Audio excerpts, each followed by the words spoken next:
The Pick 6 podcast starts now. The NFL games recap you have been waiting for begins right now. Hurts keeps, throws, batted up and picked off. Intercepted, and the Chargers win the ball game.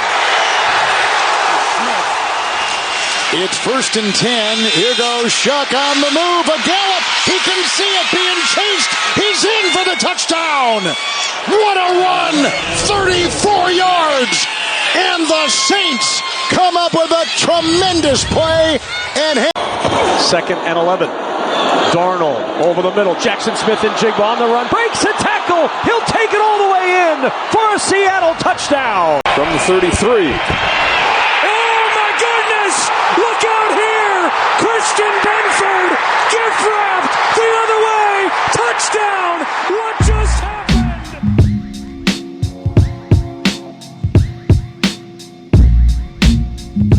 Week 14 is wrapped up and in the books. And, usually I start off my show with something here, something there. But I'm going to go straight to the playoff picture. Because there's something that I realized this morning that is absolutely crazy, especially in the AFC. As of right now, this morning, Lamar Jackson, Joe Burrow, and Patrick Mahomes are not in the playoffs.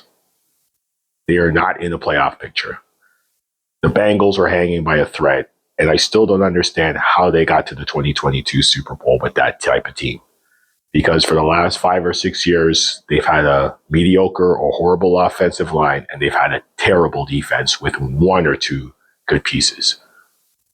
That game against Buffalo, which I'm going to talk about in the Pick 6, was phenomenal. It's what football is about. But Burrow, who is pretty much done, Mahomes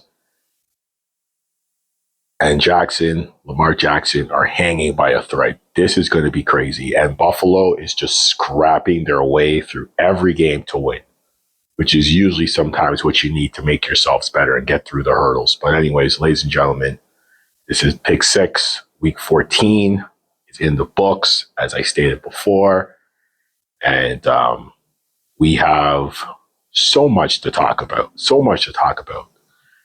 And I'm going to go straight to Pittsburgh and Baltimore, because this particular game just kind of sets the tone for how this division is going to finish. Aaron Rodgers did what he could with his broken left hand. 23 for 34, 284, 1 touchdown, no picks. He did what he could. Had a couple of great passes to DK Metcalf, who had 48 yards receiving. The defense just made Lamar's life a living hell. He threw a pick. He threw a touchdown. That touchdown to me should have been to, some people say, to Isaiah Likely. But Isaiah Likely's got to learn how to manage himself in critical moments, because what happened with the ball, him not protecting the ball, pretty much was the turning point in the game. But nevertheless, that game still was not Baltimore's game to win. They just seem lost. Lamar, I don't know if Lamar's hurt or whatever's happening with him, but right now, it's just not cooking for him. So as of right now, Pittsburgh is leading the division and in the playoff spot. And Baltimore is trying to get some answers. And I'll tell you guys right now, as of right now, the Steelers are in the fourth seed. And the Ravens are the 9th seed. The Chiefs are the 10th seed. And you know who's right behind the Ravens and the Chiefs at the 11th seed? The Dolphins. Interesting. So it's going to be interesting the rest of the way. But right now, the Ravens and the Chiefs are going to need a lot of help to get into the playoffs. And crazy enough, after the Colts had that hot start, and everybody's like, wow, Daniel Jones. I told you guys, Daniel Jones is a serviceable quarterback. Didn't say he was good. Didn't say he was average. Didn't say he was bad. He's just serviceable. They are now in the position that they're out of the playoffs. And they went out and signed Phillip Rivers, which I thought was preposterous. I don't know why you go sign a 44-year-old quarterback who's been at home for the last 4 years. But that's what it is. So the Ravens right now are on the outside looking in. And, 27-22 Steelers. Tell you, division games are not a joke, and this division game sets the tone. So I personally feel that the Steelers are going to get in. The Ravens are going to need a lot of help. And looking at the playoff picture in the AFC, I don't see where the Ravens or the Chiefs are going to fit in, but that's a whole different conversation. Next game on the list is Cincinnati and Buffalo. Wow. The snow game. Josh Allen, what can you say? Joe Burrow, what can you say? Joe Burrow was cooking throughout the game, 25 for 36, 284, 4 touchdowns, but the 2 interceptions that he threw, one of them was a tip. The other one was like, what? You're like, what? It just kind of shakes your head, but it's just one of those games because you feel bad for Joe Burrow because Joe Burrow is slinging that ball so well. You see why he's one of the elite quarterbacks in the NFL, but it just, T. Higgins, 2 phenomenal touchdown catches in that game. 2 phenomenal touchdown catches. Mike Gesicki had a good one too. It was just one of those games where Jamar Chase didn't do anything; he was non-existent. But Cincinnati held their own. They actually came in, and I believe this. As bad as Cincinnati's defense was, they came in with a game plan. They came in with a solid game plan, and they had a mission. But unfortunately, the 2 turnovers by Burrow late just kind of diminished everything because Cincinnati could have won that game. Because the last time Cincinnati had a game like this in Buffalo, that was in the playoffs on their way to the 2022 Super Bowl. They beat Buffalo at Buffalo. So, and I said this would be one of the games of the week, and it was. So, but then of course Josh Allen with his 3 touchdowns, he was 22 for 28, 251. He rushed for a touchdown. He had 78 yards rushing. My thing about Buffalo is, and I'll say this about the Bills, Josh Allen is willing to carry this team into the playoffs and through these grueling rounds because this playoffs is going to be grueling, this AFC playoffs. Still got a game against New England. There's still so many games to be played and still so many scenarios to unfold and to be finalized. And I feel like Josh Allen, he is going to have to play the most intense football of his career. It doesn't have to be the best, but he's going to have that dog in him to win the Super Bowl. Can Buffalo get to the Super Bowl? Yes, depending on where their seating is. I don't care where they're seated. If there's no KC, no Baltimore, it might be a path for them, but it's not going to be an easy one. Don't think just because those 2 teams are not going to be there, he's just going to walk to the Super Bowl. This is the NFL, so at the end of the day, I see something here for the Bills. Their defense is mediocre. Their offense can move. James Cook has got to learn how to hold on to that ball. He's got to stop fumbling that ball. So we'll see how that goes. But the Bills, in a war, the steel cage-like match style football game, 39-34 of the Bengals. Next order of business. This one right here is, I'm going straight to the Monday night, to last night's game. Chargers and Eagles. And something about the Eagles, and I've been saying this throughout the podcast season, for the last, 13 weeks since I've been saying this, in various moments throughout my shows. If Jalen Hurts throws the ball more than 25 times, they're not going to win. He threw the ball 40 times, 0 touchdowns, 4 interceptions. Even that ridiculous interception / fumble in the same play, I watched that, I was like, what? But then you look at the rest of the chart, Saquon Barkley, 20 carries, 122, 1 touchdown. And then you look at A.J. Brown, 6 receptions, 100 yards. Those 2 are looking good. But then you look at Jalen Hurts' stats, you're like, ugh.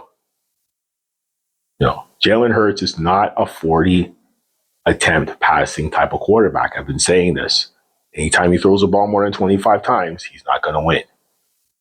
And if you haven't paid attention or have been listening to my show or actually just been watching the games, then you don't know what you're going to see or what you're talking about. Jalen Hurts is not a 25-plus attempt throwing quarterback. And again, my theory proves right. So I don't know what to tell you guys here on the show. I don't know what to say, but the Eagles are not winning the games that they're supposed to win. 22-19 in overtime to the Chargers. And Justin Herbert came in and did what he needed to do. He had a couple of mistakes. He obviously, with his hand situation, he's not 100%. I mean, he only threw the ball 26 times, had one touchdown, one pick, 139 yards, but he rushed for 66. I don't know how they let him rush like that. The Chargers are going to have a lot of up and down situations also. I don't see any consistency from the Chargers. The Eagles, they got to figure it out. They're still going to win that division, but they still got to figure it out sooner or later because they'll be out in the first round. So next order of business, I spoke about them earlier, the Chiefs losing 20-10. This game was rough to watch as a football fan because Patrick Mahomes is trying to do everything in his godforsaken will to win this game by himself. And most times when he's a leading rusher, they lose. That horrible interception that happened at the end via Travis Kelce not grabbing the ball when he was supposed to just kind of sealed their season. And it just doesn't look like it's going to get better. It really doesn't. And to give Spags credit, and that defense, they did everything that they had to do to stay in that game. Just reminds me of Brian Flores and his defense. It reminds me of Jim Schwartz and his defense in Cleveland. It's just the same thing. The defenses are going to try. They're going to pull. But then eventually they're going to break because the offense isn't doing anything. Houston wasn't doing anything. They had, I think, 4 straight 3-and-outs in the third quarter. And then these interceptions, these drop passes, there was a ton of drop passes by the KC receiving corps. It just kills it. Is Houston a great team? They're a good team. Defensively, they're really good. And Spags doing what he needs to do on the defensive end, again, as always. But again, something about that offense is not clicking. I'm not even blaming the running backs. The receivers, Hollywood Brown and Rashid Rice and Tyquan Thornton, Travis Kelce. What's going on, guys? 6 and 7, looking on the outside, looking in. So CJ Stroud had 1 touchdown, 203 yards. This was a defensive game. If you want to watch 2 good defenses, watch KC and watch Houston. The defensive situations in these games these defensive coordinators did their job. The offensive coordinators, I have nothing to say. And of course, Houston winning 20-10, and now they're in the playoff spot. KC losing to another team in the playoff bracket. It's going to be even more tougher for them to get in. The Bears and the Packers, the battle for the NFC North. I don't know what to say about the Bears. Caleb Williams, there's moments he looks great, and then there's moments it's like, I've never been a fan of him, but whatever Johnson is doing, to Coach Johnson is doing to help Caleb Williams, it's working because Ben Johnson is Caleb Williams is up and down. He has some moments you're like, yo, this guy is going to be a phenomenal quarterback in the league. And then there's moments it's like, oh my gosh, he looks like a backup. Take it personal, but the numbers don't lie. He only threw 186 yards. He had some throws that were ridiculous, and it was just horrible. But then you look at the other end, Jordan Love was very simple. He was 17 for 25, threw 34, won 3 touchdowns, 1 pick. He did what he had to do. But both Green Bay and Chicago in this particular game looked very, very up and down. There was a lot of inconsistencies in my eyes.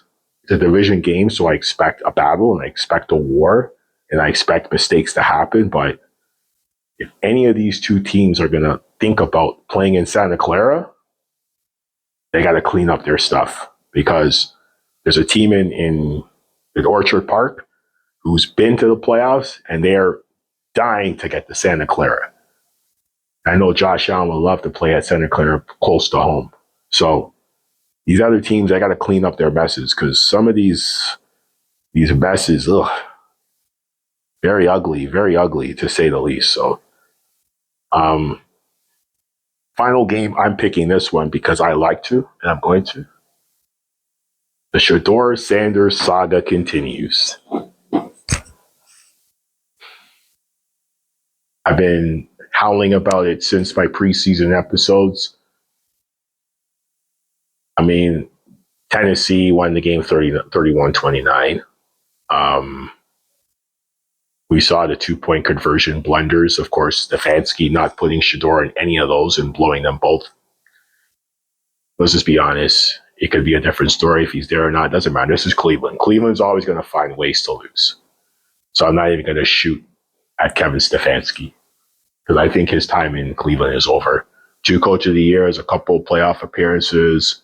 Thanks for your work. But the bigger story for me is Shador looked better than Cam Ward. Not just the stats, but the eyeball test. You know, sometimes you look at something and you're just like, yeah, yes, this looks much better. This is exactly what this was. There's no question about it. This guy was drafted in the 5th round, not based on his skill set, based on personal feelings towards him and Deion Sanders. Period. There's no question about it. Shador made a lot of mistakes that were, whatever, but he's going to clean them up. He's going to be fine. But he made some plays. You're like, he's been the best quarterback on that roster. You look at him and Dylan Gabriel. There's no question who the better quarterback is. There's no question. You're telling me Dylan Gabriel could come up with 23 for 42, 364, 3 touchdowns, 1 interception. He rushed for a touchdown. He's not the fastest guy, but he's very elusive. And he does make some good decisions. And he could throw 50 yards with ease. Dylan Gabriel can't do that. But Shador's 6'2", 6'3". He could see over the offensive line. He could see the defenses. He could read defensive coverages. Stefanski is going to lose his job because the GM's pick was better than his.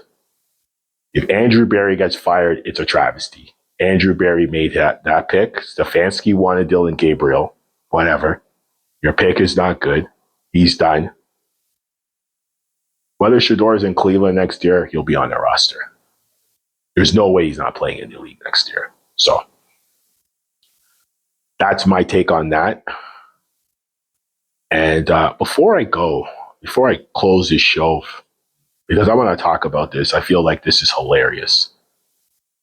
So the college football playoff announcements came up on Sunday, if I believe. And of course, Notre Dame was left out.